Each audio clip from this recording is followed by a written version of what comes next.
Guys, j'espère que vous portez bien. J-7. J-7 les gars, dans 7 jours, on connaîtra plus ou moins, selon moi, le sort de Rubena Rubena. Alors oui, c'est vrai que pour l'instant, le club a déjà pris les devants en disant que peu importe qui va en découdre, peu importe qui va advenir, que Manchester United remporte ou perde la finale du 21 mai d'Europa League face à Tottenham, Manchester United ne se séparera pas de son coach. C'est vrai, ils l'ont déjà mentionné. Mais la question qu'il faut se poser maintenant, c'est jusqu'à quand? Car en effet, si jamais par malheur Manchester United venait à perdre cette finale, je suis désolé, mais cela voudrait dire que le budget mercato va être considérablement réduit. Qui dit budget réduit dit qu'il va devoir se coltiner les mêmes Tinky-Winky, les mêmes guignols de service, on ne sera pas ruthless. Et donc, conclusion, par rapport à cela, forcément que je vois une nouvelle fois un début de saison chaotique. Qui dit début de saison chaotique dit malheureusement qu'il y a fort à parier que derrière, d'ici septembre voire octobre, le club va prendre la décision de s'en séparer. J'espère que cela n'arrivera pas et c'est la raison pour laquelle, une nouvelle fois, j'insiste sur le fait que la semaine prochaine, c'est une finale ô combien importante. Au-delà d'une place qualificative en Ligue des Champions, c'est vraiment l'avenir, le sort de notre coach. Nous allons commencer, les gars, par l'histoire que vous avez tous vue hier. Rubena Rubena qui se transforme en Robin des Bois. Puisque le club Manchester United refuse de payer les tickets pour les membres du staff, Rubena Rubena décide de prendre en charge plus de 30 personnes ainsi que leurs familles. Masterclass, les gars. N'est-ce pas prodigieux? N'est-ce pas magnifique? Sincèrement. Rubena Rubena. Alors que de l'autre côté, on va le mentionner une nouvelle fois, nous avons un propriétaire qui est soi-disant milliardaire. 13,8 milliards à ma connaissance. Et c'est Rubena Rubena qui décide de payer les tickets pour son staff, 30 personnes, ainsi que pour leur famille. Franchement, c'est masterclass, les gars. Et je suis désolé, on revient une nouvelle fois sur le fait que malheureusement, Ratcliffe, Ineos, ce sont des Tinky-Winky, ce sont des radins, les gars. Quand on était petit, on a tous eu un tonton ou une tantille comme ça. Tous. C'est-à-dire que par exemple, jour de fête, on dit Ramadan, on dit Tabaski, on dit Noël parfois. On a tous eu un tonton, quand on se présentait à lui, on savait qu'il était immensément riche, mais ce tonton-là ne vous donnait rien. Même pas un franc. Il ne vous donnait rien. Et là, je suis désolé, gars. Ça, c'est Ratcliffe. Il a de l'argent. Donc, il y en a qui prennent l'argument. Ouais, franchement, on ne peut pas se permettre de payer. On l'a toujours fait. Et d'ailleurs, la preuve en est, à l'heure actuelle, Daniel Levy, même si on le critique, il décide de payer les tickets pour tous les membres de Tottenham. De notre côté, il y a une rumeur qui dit que soi-disant, il refuse de le faire justement parce que il n'y a pas beaucoup de tickets et cela va permettre aux fans d'être plus présents. Non, les gars. Parce que si cette rumeur était vraie, ils auraient pu, une nouvelle fois, prendre le devant, payer ces tickets pour les fans. Il n'en est rien, les gars. Le mec, c'est juste un rapiace. C'est un radin. Et donc, en conclusion, dans une de ses interviews, il a mentionné le fait que le club devra être brave. C'est-à-dire que peu importe, encore une fois, ce n'est pas venir dire oui, on va pas se séparer de lui. C'est venir le backuper derrière.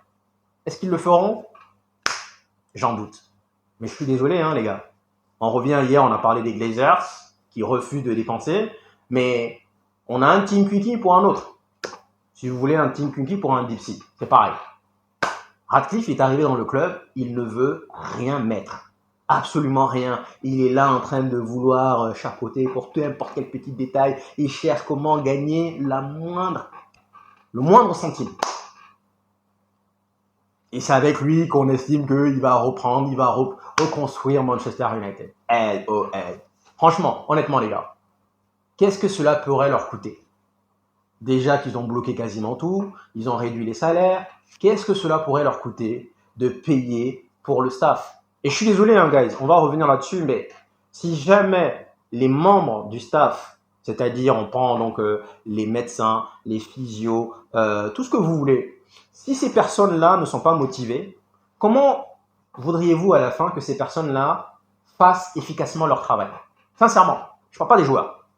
Mais pour avoir un rendu propre sur le terrain, on a besoin que tout le monde soit au niveau. On a besoin que les recruteurs fassent proprement leur travail. On a besoin que les physios, que les médecins, on a besoin que les diététiciens, que les restaurateurs, on a besoin que tout le monde soit au niveau, tout le monde soit au top. Parce que oui, derrière, au final, on voit les joueurs sur le terrain, mais il y a un travail en amont, on est bien d'accord. Et je suis désolé, même si oui, on peut dire, ouais, c'est un moyen de prendre les devants et vraiment réduire les coûts, ok. On peut se dire ça sur le coup de Manchester United. Mais en attendant, ce n'est pas normal, je suis désolé, que Rubena, qui a quoi 10, 20, 30 fois moins que Radcliffe, que ce soit lui qui fasse ses achats. C'est inadmissible, les gars. Je suis désolé. Mais cela revient encore une fois à ce que je vous ai dit. Radcliffe, c'est un Tinky. C'est un mec qui veut vraiment dépenser, qui veut atteindre les sommets en dépensant le moins possible. Le seul club dans l'histoire de la Première Ligue, le seul club qui est arrivé jusque-là, c'est Leicester. Il n'y a que Leicester. Chelsea, Manchester City, même Arsenal, normalement, c'est avec de l'argent. Et c'est encore une fois, malheureusement, la raison pour laquelle Manchester United se tourne vers Dela. Non pas parce que c'est un excellent joueur, parce que oui, en effet, j'avais remarqué que beaucoup parmi vous avaient vanté ses capacités. Et donc, ce n'est pas parce qu'il est si bon que ça. La raison principale, en réalité, c'est parce que il ne coûte pas cher. Et en termes de salaire, et en termes de transactions. C'est la raison pour laquelle, malheureusement, nos regards se retournent vers Dela. Et je suis désolé encore une fois, hein, les gars. Peut-être que c'est du bashing, peut-être. Mais ça, c'est encore un exemple. Là, pour l'instant, Ferguson, il est ambassadeur. Il ne le sera plus à partir du 1er juin.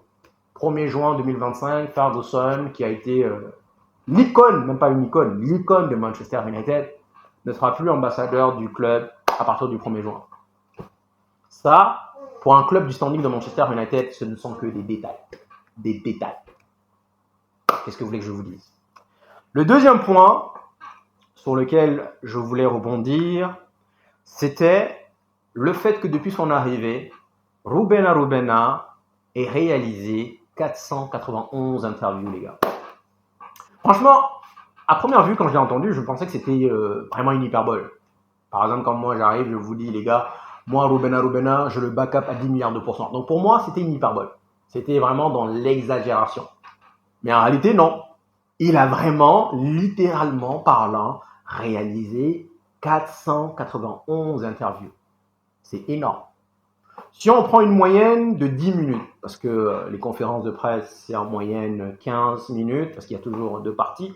Ensuite, il y a pas mal d'interviews qui font 12 minutes, il y en a qui font 6. Donc, on va prendre une moyenne de 10 minutes. Cela voudrait dire, conclusion, qu'il aura fait 4910 minutes depuis son arrivée en interview.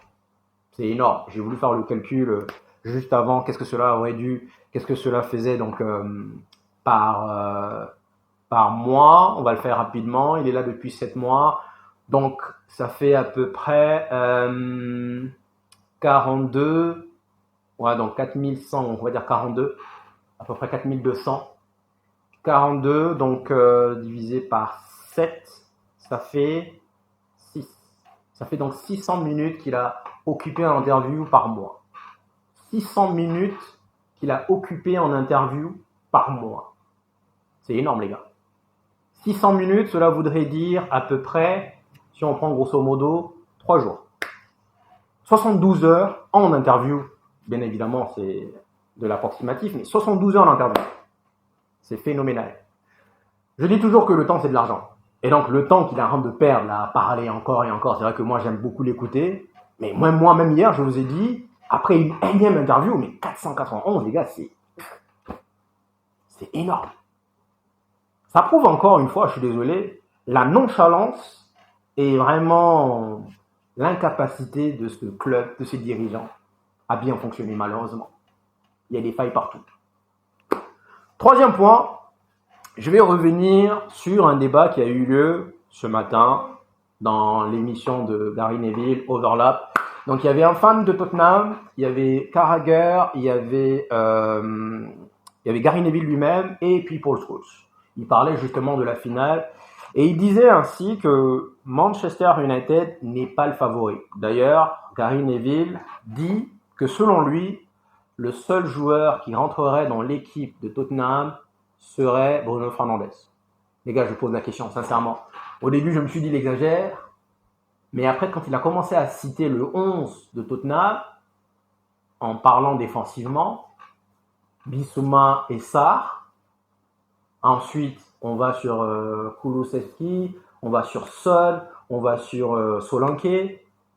Est-ce que réellement, Maddison au milieu, est-ce que réellement il a tort? Franchement.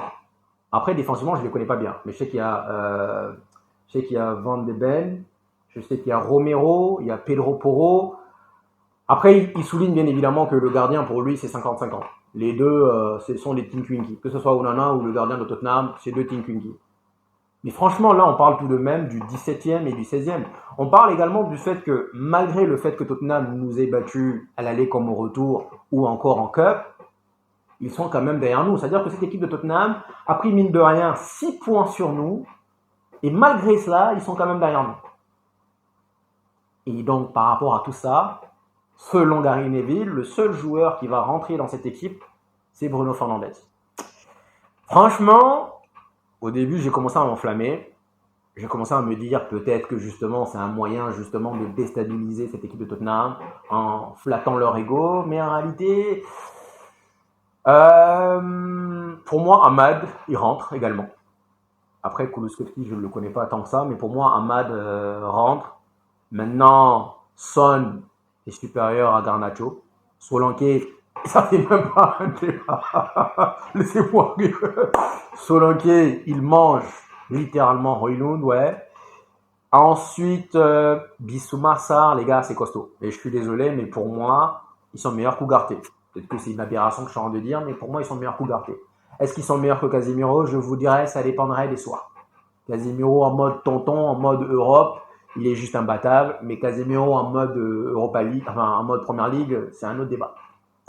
Donc par rapport à cela, oui, et défensivement, Dalot, on l'a fort critiqué tout le long de la saison. Là, peut-être qu'il est en train de faire son comeback, on verra. Donc Pedro Porro est devant Dorgu. Il y en a combien parmi vous qui ont déjà commencé à le fusiller alors qu'il vient d'arriver? Donc oui, également.